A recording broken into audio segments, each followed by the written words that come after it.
This is how to play Eldritch Cults. So we're going to take the cards out of the pack, and each player is going to choose a temple card. So each of these cards is going to have 5 temples, and each of your gods will have its own special ability. So we'll put one of those in front of each player, and then we're going to need 6 dimes, 6 nickels, and 10 pennies. These are going to represent the 22 villagers in the game, so these are all the humans. And then we're going to need a quarter, and this is going to be our tiebreaker token. So in this game, we're going to be taking these pennies, nickels, and dimes as cultists or converting them into priests. The pennies are the most powerful in this game. They are able to take nickels. They're able to take pennies, nickels, and dimes. Nickels are somewhere in the middle. They're able to take nickels and dimes, but not pennies. And then dimes are the weakest. Dimes can only take other dimes. So to begin, each player is going to place their temple card right in front of them. And then each player is going to start with 2 penny cultists. We have to make sure that they are tails up. Cultists in this game must always be tails up. This is because priests will be heads up, and so we don't want to mix up our cultists and priests because they behave differently. So to begin each round, we're going to place this quarter in between the players, and then the players will simultaneously place their coins on their temples to activate actions during the turn. So there are 2 different ways that we could place them. The way this would happen in a regular game is the players would count down 3, 2, 1, go, and you could place them either both in the same column, or you could place them in 2 different columns. You must have one on the paw before you can place one into the drop, and you can never, you must always start in the slowest column and work your way towards the fastest. So we start in the number 5 and we work our way down. We're going to pretend for this example that this player finished first and grabbed the quarter. So now at the beginning of each round, we have to make sure that this area, this is called the village area, is going to have 4 villagers in it. And we do that by populating the village, starting with the player that has this tiebreaker token, the quarter. So this player is going to begin by putting a penny into the village.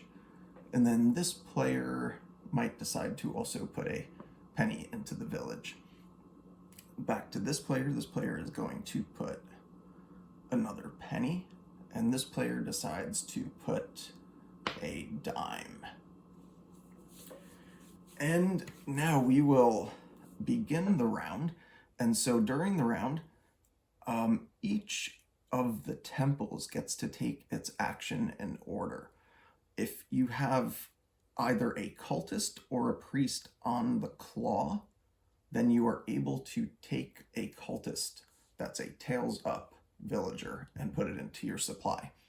If you have a priest or cultist in the claw area, and you also have a cultist on the drop, then you can turn one of these into a priest. So we're going to go through the turn. Number 1 goes, there's no number 1. Nobody has a number 2 temple taking an action. Nobody has a number 3 temple taking an action. This player has a number 4 temple with a cultist in it, so that can take an action. So since there is just 1 coin here, and it's on the claw, that means that this guy can take any one of these. Remember, pennies can take anyone as a cultist. So he's going to take this penny as a cultist.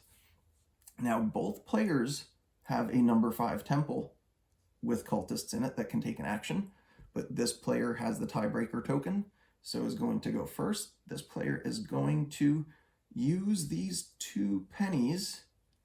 Remember, pennies can take anything, to convert this into a priest.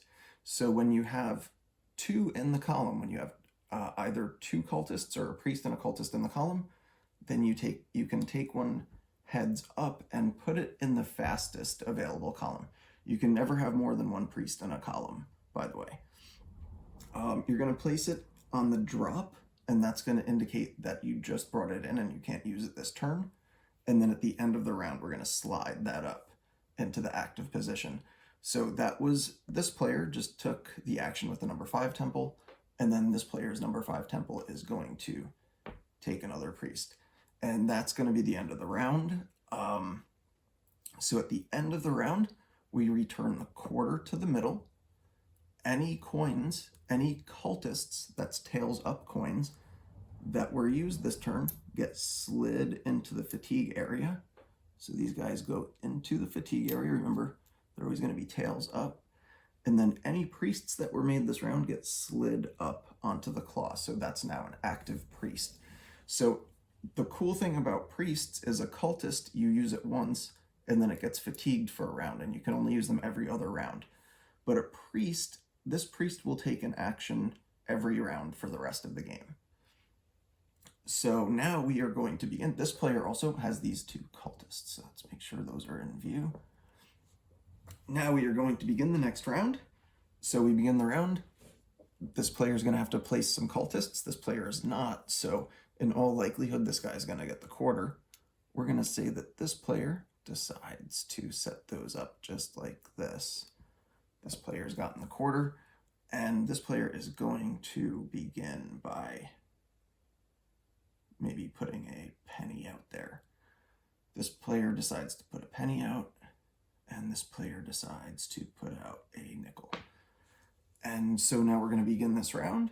The number 1 temple goes. This temple is going to take this penny as a cultist, and then then nobody has a 2, nobody has a 3, nobody has a 4, but this player has a 5. This player is now going to make a nickel into a priest. So we put that heads up down here. That brings up the end of the round. So at the end of the round, what's going to happen is anybody on the fatigue area comes back into the player's hand.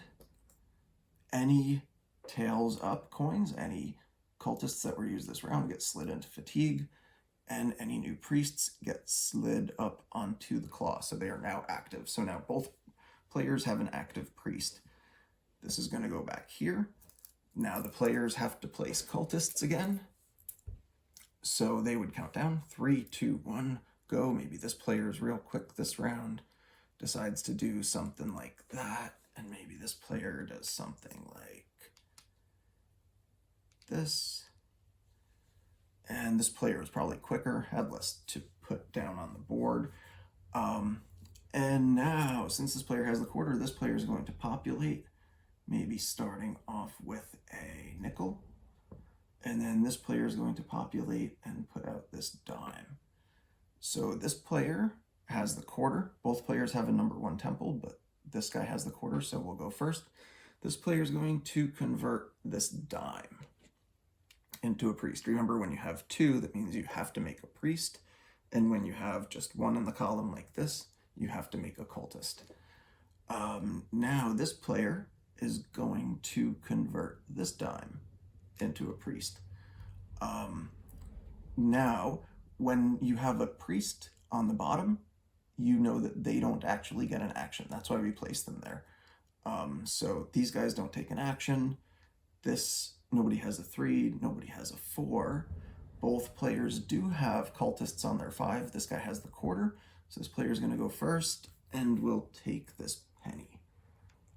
Actually, we'll take the nickel. And then this player is going to make this penny into a priest. It gets placed here, and now it's the end of the round. So any cultists that we use this round, or anyone on fatigue, comes back to the hand. Anyone who we used as a cultist this round goes into fatigue, and any new priests slide up. So these guys are going into fatigue. This slides up, and that goes into fatigue. The quarter goes back into the middle, and then we begin the next round. So this player doesn't have to place anything, so we'll obviously get the quarter. And then this player we'll probably do something like that.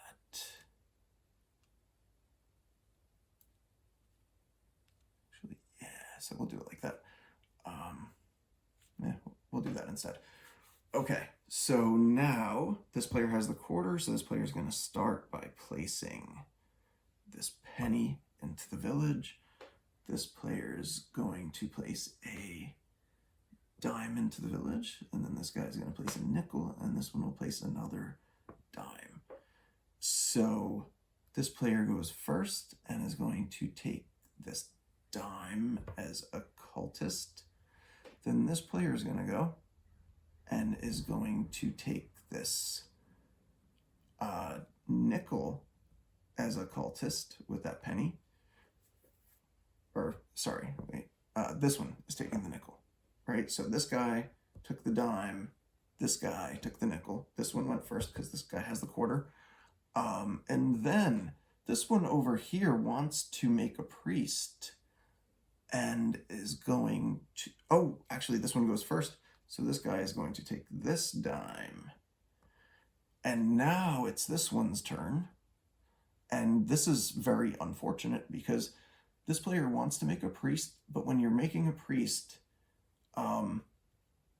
you can only make one that is as strong as the weakest guy in your column. So this is a dime. So if there's a dime in this column and I'm trying to make a priest with it, the only thing that I can make a priest out of would have been another dime. So this guy actually can't take an action. So we're going to skip ahead to this one, and this guy gets to take this penny. And now we will repopulate the village. So that gets put out there, and then this guy is going to put out this one, and then this player will put out this, and this player puts this.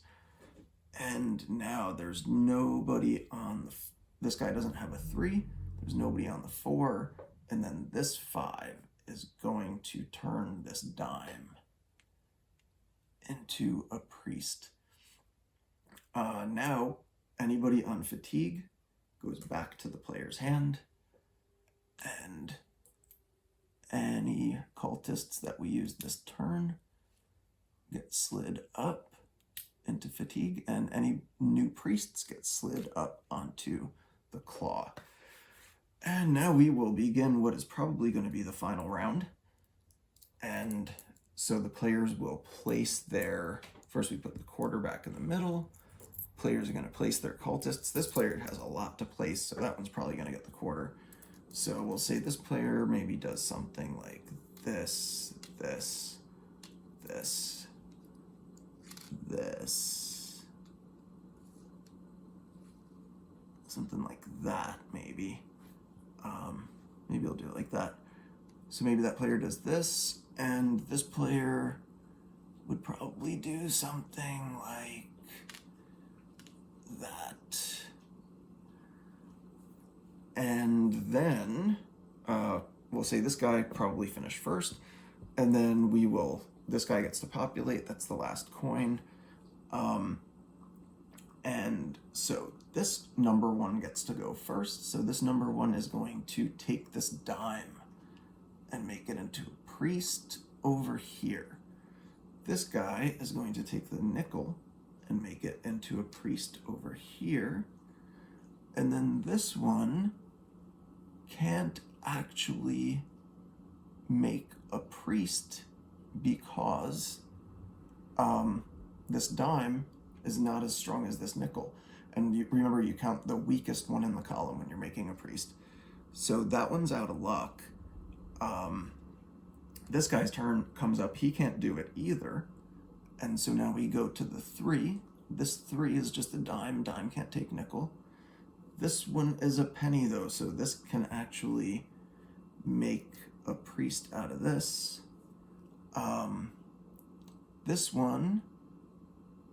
right, this is the 4. This penny is strong enough to take this nickel as a cultist. Remember that this doesn't count for anything. This is just holding its place. And that is the end of the game. So now we'll count up score. So we're going to finish up the round the same way we always do. We slide any cultists that we use this round up into our fatigue area. And then any new priests we slide into position. So we'll do the same thing here. Oh, and remember, fatigue is gonna just come back to you. Slide these up. And now we can count the score. So we're gonna get 1 point for each of our cultists. So each of our tails up cultists is 1 point. And then we get 4 points for penny priests, 5 points for nickel priests, and 6 points for dime priests. So let's count this one up first. So 6, 6, 6, 18, plus 5. So we've got 23, 24, 25, 26, 27, 28, 29, 30 points there. And then this one we have 4 plus 6 is 10, plus 4 is 14, plus another 10 is 24, 25, 26, 27, 28, 29, 30. So we actually have a tie game. And that is how you play Eldritch Cults.